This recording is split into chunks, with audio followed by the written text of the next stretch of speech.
শুভ বিকেল বন্ধুরা, আশা করি সকলে ভালো আছেন। আজকে একদম ইউনিক স্টাইলের একটা রেসিপি আমি তৈরি করেছি। সেটা হলো ডিম টোস্ট। তো আমরা অনেক খেয়েছি, কিন্তু একদম এটা আমি নিজের মত অনুযায়ী করেছি, আমার নিজের থেকে। যদি ভালো লেগে থাকে অবশ্যই লাইক কমেন্ট শেয়ার করবেন। এর জন্য আমি নিয়েছি ব্রাউন পাউরুটি। আপনারা চাইলে এমনি পাউরুটিও নিতে পারেন, কিন্তু পিস করাটা নিলেই বেশি ভালো হবে। এই পিস করা পাউরুটিটাকে আমি এবার সাজিয়ে নিচ্ছি। এটাকে আমি একটা গ্লাসের সাহায্যেই কেটে নেব। আমি একদম প্লেটের মধ্যে সাজিয়ে নিলাম।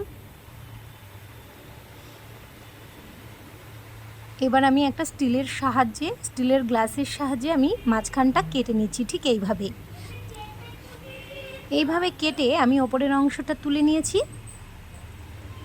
প্রত্যেকটা পাউরুটির আমি এইভাবে ওপরের অংশগুলো তুলে নেওয়ার পর আমি ডাবল পাউরুটি দিয়েই করেছি, আপনারা চাইলে সিঙ্গেল পাউরুটি দিয়েও করতে পারেন।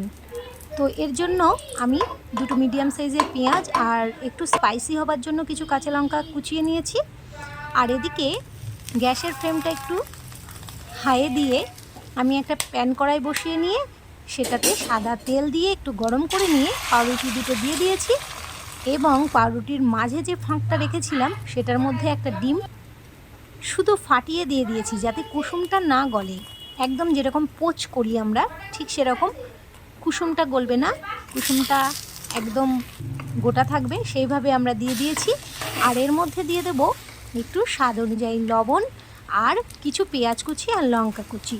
এবার আমি আর একটু তেল ছড়িয়ে দিয়ে সুন্দরভাবে খুন্তির সাহায্যে আমি উল্টে পাল্টে নিচ্ছি।